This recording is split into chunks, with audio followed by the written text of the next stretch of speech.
Fuftee hojjechaa deemtu caalaatti namni si baraa deema. Caalaatti namni si kabaju baay'achaa deema. Caalaatti namni si hordofu baay'achaa deema.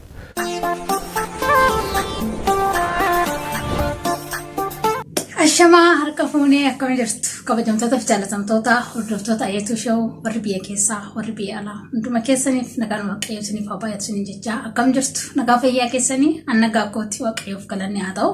Egaa tolee guyyaa har'aa waa tokko wajjin ilaallaa gingilchaa keenya marsaa sadaffaarra geenyee jira. Egaa gingilchaa kana akkam jedhe isinitti himaa gingilchaa jechuun jiran altichi keessan kun qaxaleen keessan Haftaamuu Lamuuti. Kanneen sagantaa keenyaaf haaraa taatanii YouTube'dhaan nu daawwachaa jirtan YouTube chaanaalii Qaanqee Show subscribe gochuu hin dagatina. Harki keessan maaliif akka nama adurree ajjeesee isin ullata?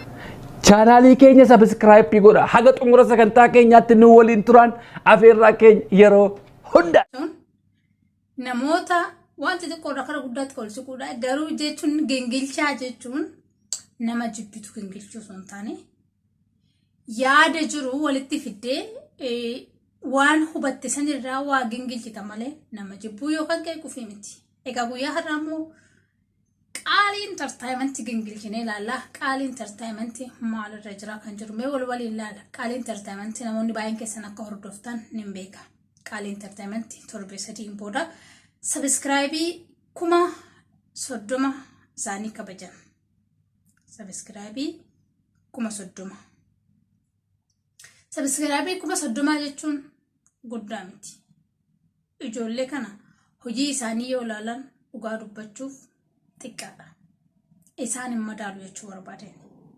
Qaalii entertainment jechuun qoosaa ta'ee ergaa gurguddaa kan dabarsanii fi taateewwan hawaasa keenya gidduutti raawwatan akkasumas hawaasa kam keessayyuu kan jiru waan hedduu namatti toluu fi waan hedduu nama bashannansiisu.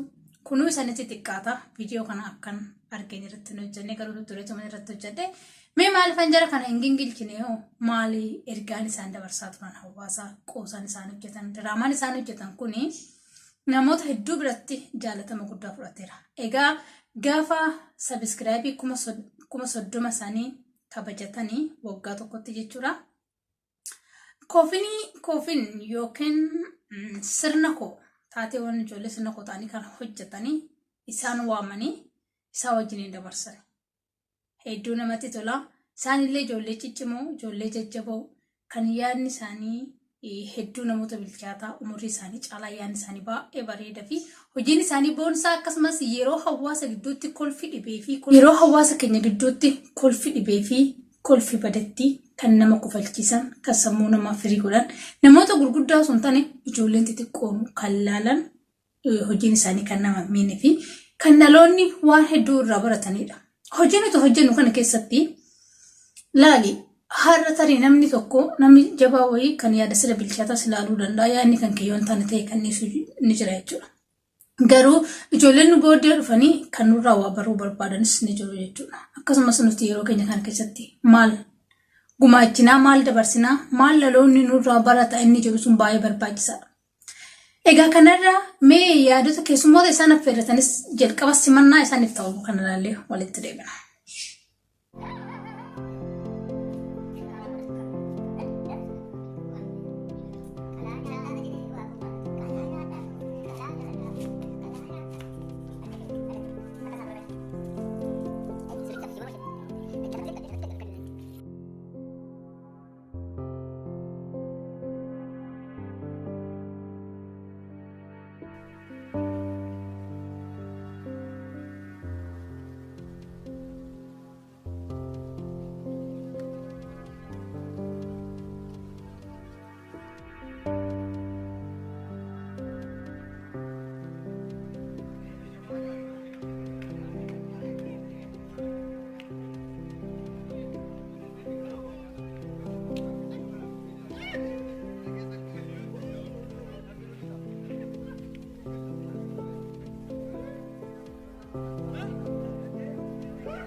Waamicha qaalii entertainment kabajanii baga nagaan dhuftan jenna.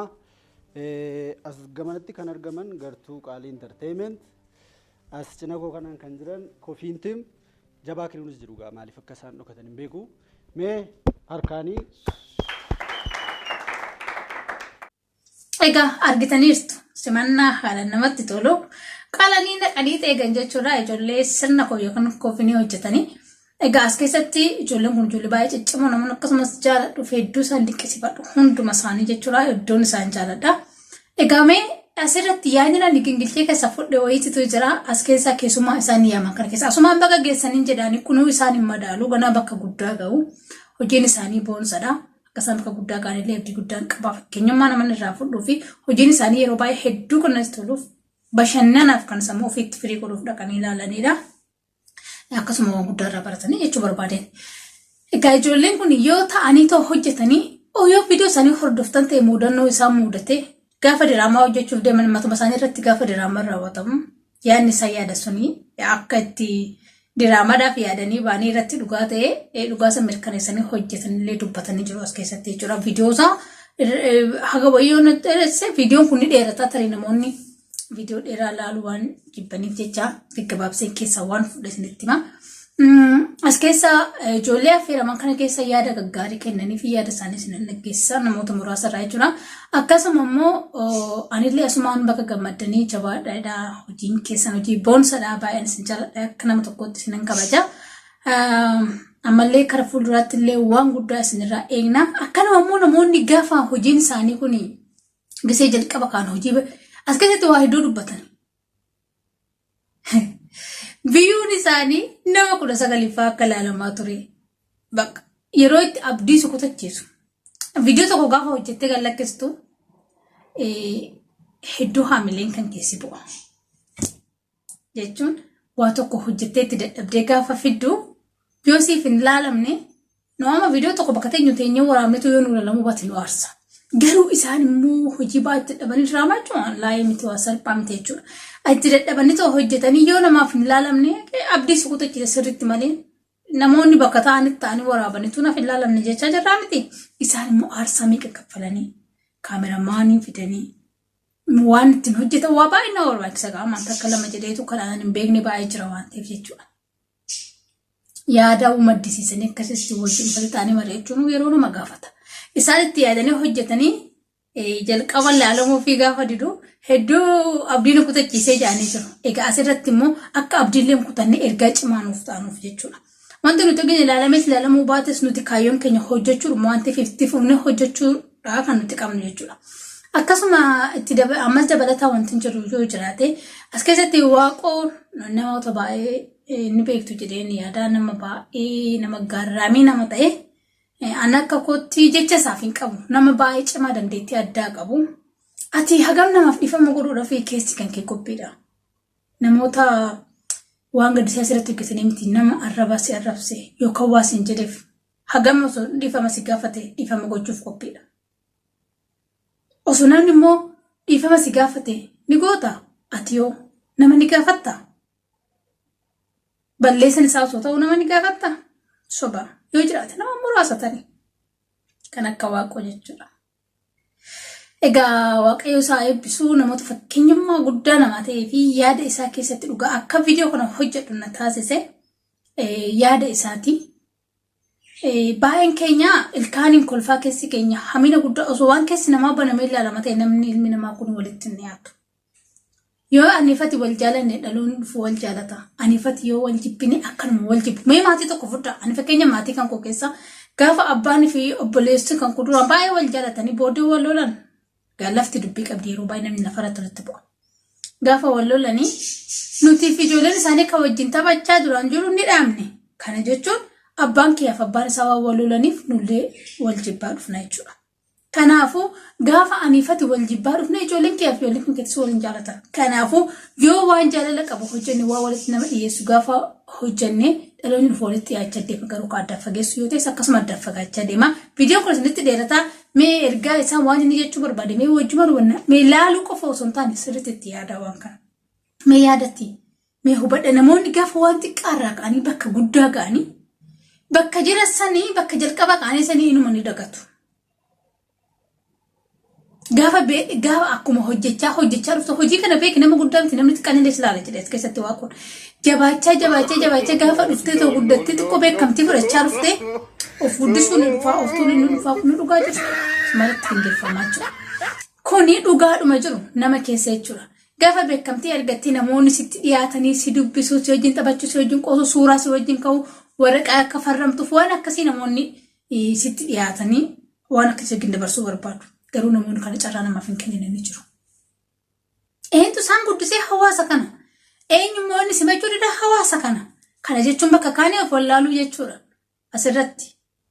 Kanaafi mee yaada kana wajjiniin dhageenyaa dhumarra walitti deebinaa mee kana wajjiniin daawwannu ta'a. Garuu jalqaba irratti isin dinqisiifachuun barbaada. Maaliif waggaa tokkoo fi wanta episoodii amma kana baay'atu YouTube irratti hojjechuu miti. Episoodii tokko hojjetanii agarsiisaaf geessisuun hammam akka inni chaalenjii qabu waan beekuuf jechuudha. Isa kanarratti kana hundumaa dandeessanii akka kanatti hojjettanii hojii kana fakkaatu nu biraan ga'uu keessanii fi dhugaadha baay'ee dinqisiifannaa guddaan isiniif qabaa. Nan ilaalas hojii keessan immoo waluma bukkeessu waan jirruuf jechuudha. Tokkoffaan kana lammaffaa immoo isin isteeppii ta'e irraa jalqabdan. Nun amma gara reefuu yeroo jalqabnu tokko nan yaadadhaani. Baay'eensaa wantoota rakkina qabu baay'ee qaba ture. Isin garuu yeroo jalqabdan waan baay'ee fooyyessanii jalqabdan. Sadarkaasa hamma tokko akka nama jalqabee reefu waggaa tokko hojjetutti tun taane waanuma sadarkaansaa ol kaarra geessanii jirtu. So kun isiniif immoo assaayimentii guddaadha jechuudha.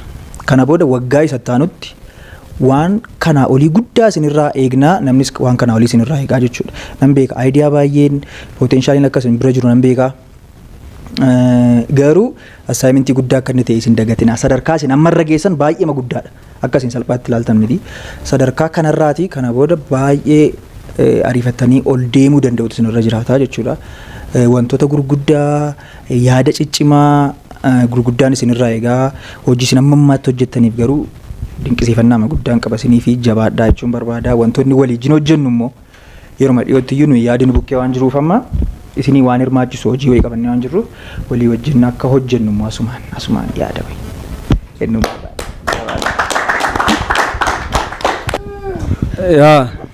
Akkuma isaan jedhanidhaan irra deebi'u hojii ba'eessa hojjechaa jirtu waggaa tokko walitti fufinsaan akkas hojjechuu jechuun hin cimma baay'isee ijaa hiriyyummaa keessa ta'eef malee angaruu dhimma teeknikaalii isaan haasa'anii dhugaa hojii gurguddaa isinirraa eegnaa maal isa jedhu inni beekamaa ammaan immoo isinirraa iyyuu badaan eegu garuu achuma deemaa jirtu ijaa ta'eefi waan ani akka nama tokkotti akka nama hiriyaa keessan tokkotti waan ani isinitti himu yoo jiraate namuma kamittiyyuu nama hojii aartii hojjetu keessattiyyuu akka jalqaba hojjettu hin ta'u gaafa itti fuftee hojjechaa deemtu caalaatti namni si baraa deema caalaatti namni si kabaju baay'achaa deema caalaatti namni si hordofu baay'achaa deema so amma gadi baatanii argitanii beektan ta'aa malee ijoollee xixinnoon baay'ee malaalu piroogiraamii koomeedii akkas akkasii jechuudha. So hojii koomeedii hojjennuun alatti immoo personaalitiin keenya eenyummaan keenya immoo dhaloota dhufuuf fakkeenya ta'a jechuudha. Amma nama 30,000tu isin hordofa isinii nu dabalatee jechuudha. So nama 30,000tu isin ilaala jechuun gaafa gaarii gootanii nama 30,000tu isin ilaala gaafa hamaa gootan 30,000 isin ilaala gaafa amala gaarii agarsiistan akkas gaafa amala dogoggora qabus agarsiistan akkas jechuudha.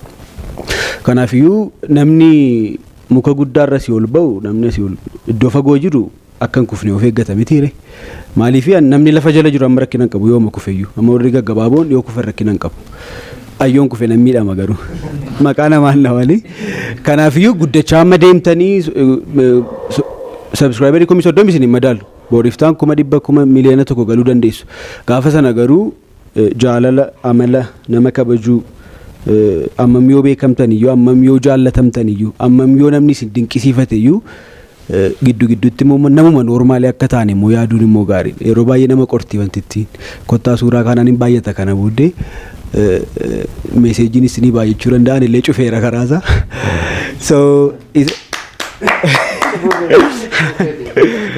so kanaafin jedhaa hojii guddaatu isin dura jira dhugaa dubbachuuf immoo waggaa har'aa immoo 100 galtanii akka kabajan abdiin qaba jabaadhaa baay'een isin jaaladhaa baay'een isin kabaja.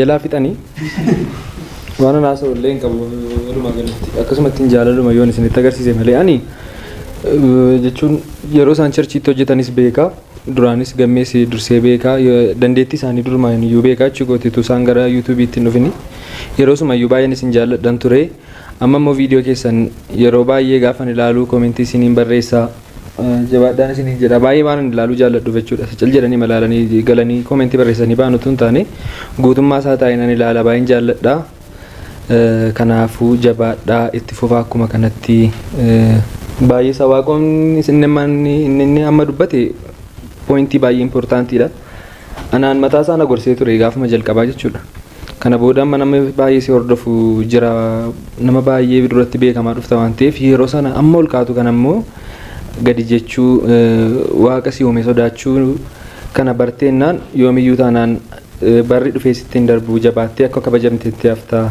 akka namoota tokko tokko hin taatu jedhee anaan iyyuu na gorsee ture gorsa baay'ee anaan na fayyadedha kan inni isinitti hime kanaafuu baay'een isin kabajaa baay'een isin jaalladhaa jabaadhaatti fufa.